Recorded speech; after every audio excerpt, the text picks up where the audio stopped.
Kisah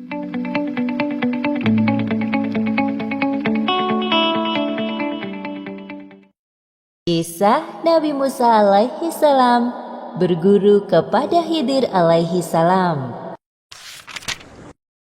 Kisah ini diceritakan dalam Al-Quran, surat Al-Kahfi ayat 60 hingga 70. Pada saat itu, Nabi Musa alaihi salam diperintahkan Allah subhanahu wa ta'ala untuk berguru kepada Nabi Khidir. Dalam perjalanannya menemui Nabi Khidir, Nabi Musa ditemani oleh muridnya bernama Yusya bin Nun. Pada suatu hari, Nabi Musa alaihi salam sedang menyampaikan dakwah kepada kaumnya. Ketika majelis telah ditutup, tiba-tiba ada seorang pemuda menghampirinya. Wahai Musa, di antara seluruh manusia di dunia ini, siapakah orang yang paling pandai? Pastilah aku orangnya. Jawaban Nabi Musa tersebut menunjukkan kesombongan manusia yang seakan-akan melupakan kehadiran Sang Pencipta. Setelah peristiwa ini, Allah mengabarkan kepada Nabi Musa bahwa ada seseorang yang lebih pandai darinya. Kemudian, Allah juga memerintahkan Nabi Musa untuk berguru kepada orang tersebut. Orang yang dimaksud adalah Nabi Khidir alaihi salam. Nabi Musa penasaran dengan orang yang memiliki keilmuan lebih darinya. Ya Allah, bagaimana caranya hamba dapat bertemu orang tersebut? Allah kemudian memerintahkan Nabi Musa untuk membawa seekor ikan dalam perjalanannya.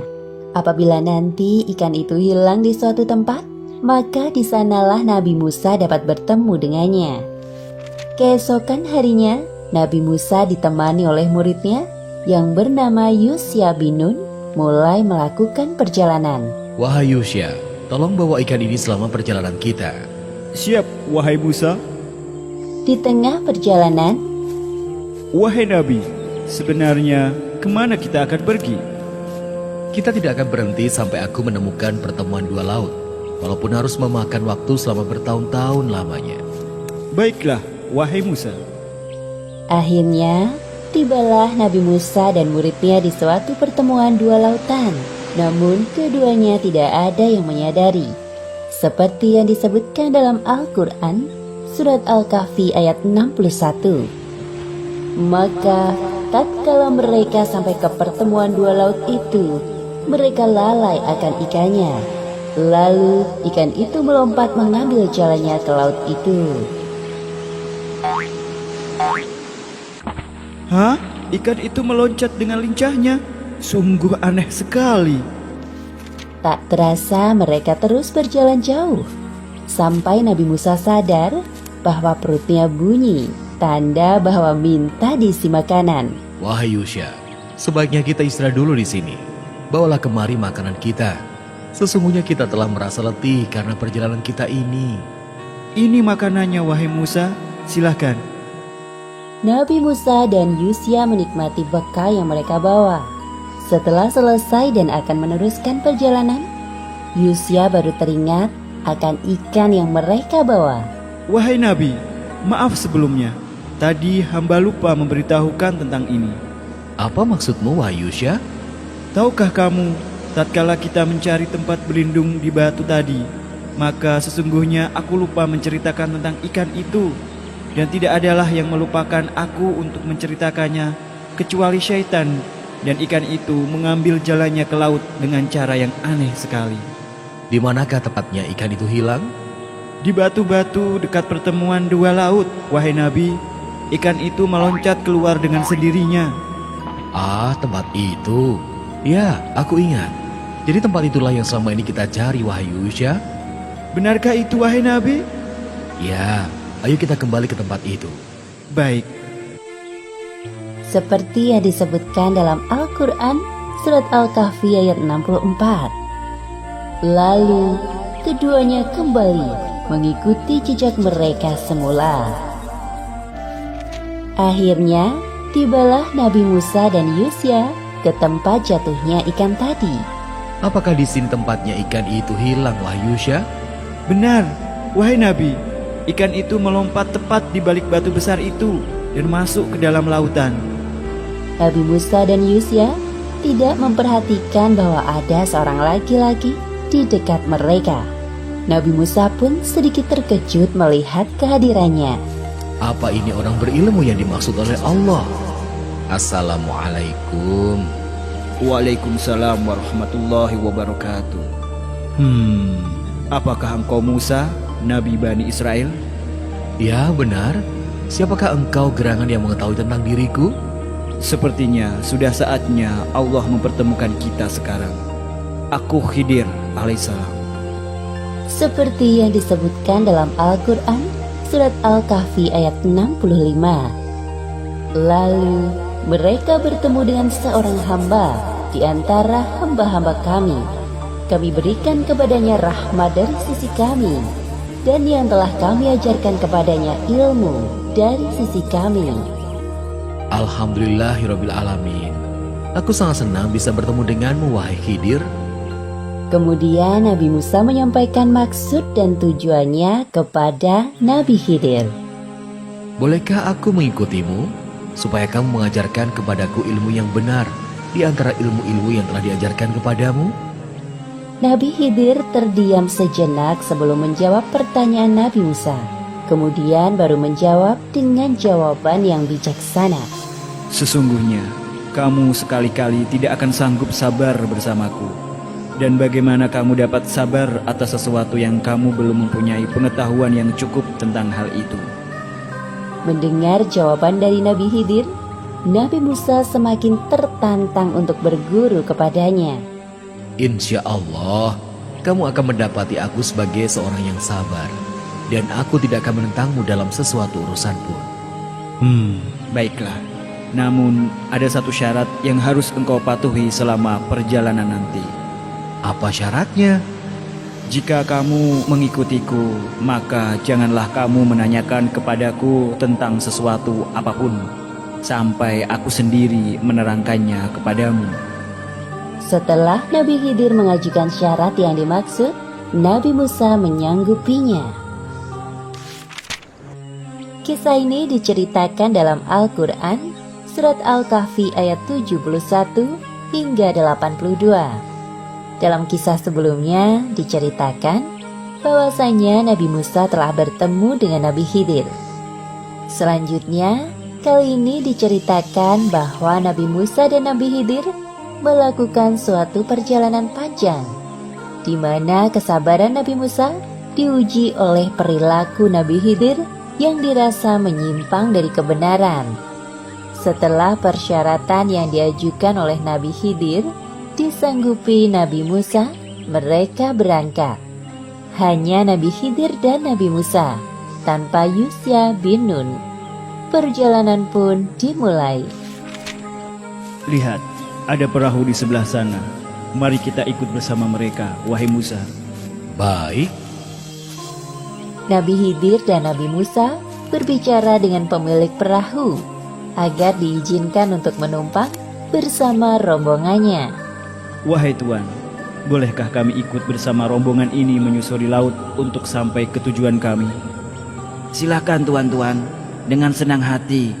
Perahuku ini masih kokoh jika hanya ditambah 2 orang. Naiklah. Terima kasih.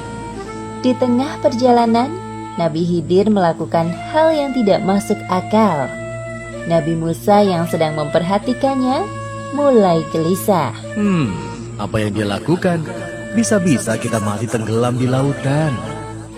Tanpa bisa menahan emosi, Nabi Musa mengungkapkan kegelisahannya kepada Nabi Khidir dengan nada yang cukup tinggi. Wahai Khidir, mengapa kamu melubangi perahu itu yang akibatnya kamu menenggelamkan penumpangnya?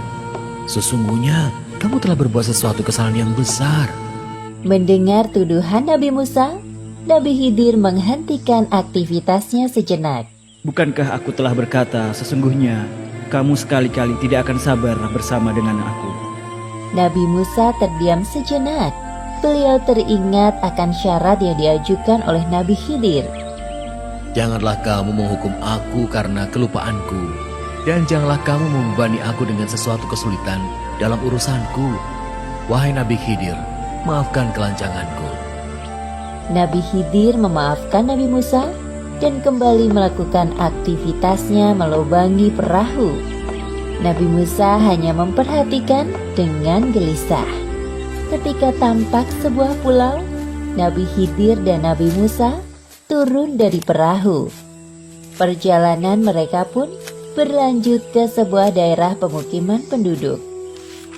Nabi Khidir dan Nabi Musa berjalan sambil memperhatikan sekitar. Belum mereka jumpai seorang pun di negeri itu. Semakin jauh berjalan hingga sampai di daerah yang sepi. Wahai Khidir, mengapa kamu bunuh jiwa yang bersih? Bukan karena dia membunuh orang lain? Sesungguhnya kamu telah melakukan sesuatu yang mungkar. Bukankah sudah aku katakan kepadamu bahwa sesungguhnya kamu tidak akan dapat sabar bersamaku? Kesabaran Nabi Musa mulai goyah. Telah 2 kali beliau melanggar syarat dari Nabi Khidir. Sekarang Nabi Musa mengajukan hukuman untuk dirinya sendiri jika nanti beliau melanggar syarat dari Nabi Khidir untuk ketiga kalinya.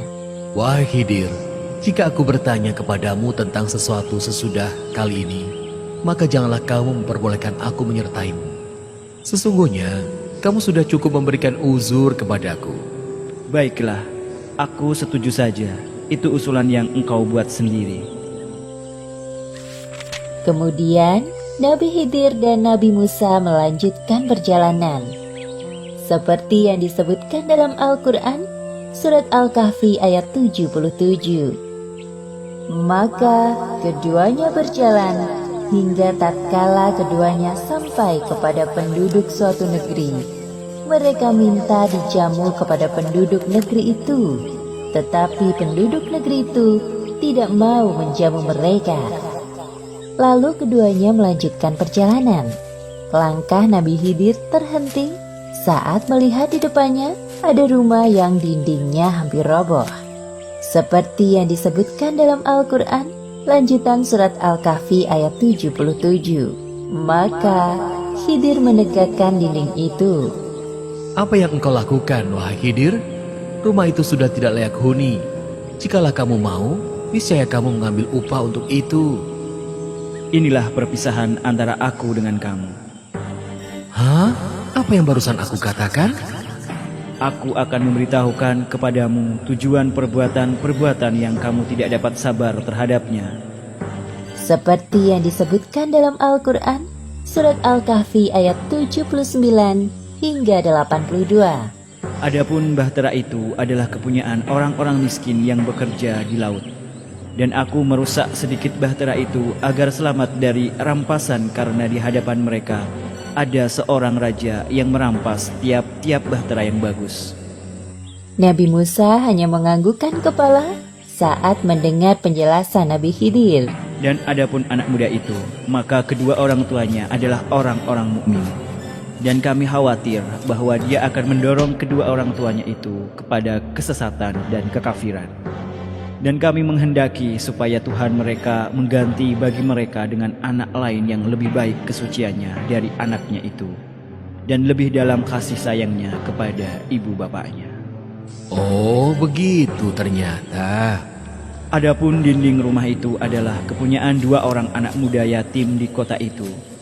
Dan di bawahnya ada harta benda simpanan bagi mereka berdua, sedang ayahnya adalah seorang yang soleh.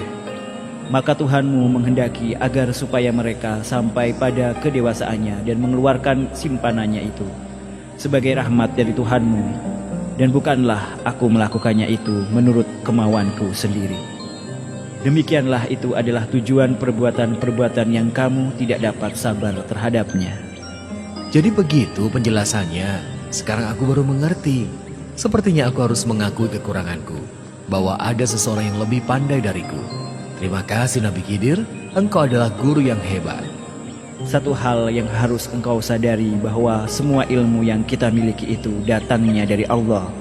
Jangan mudah sombong dengan sedikit ilmu yang kita miliki. Akhirnya mereka pun berpisah.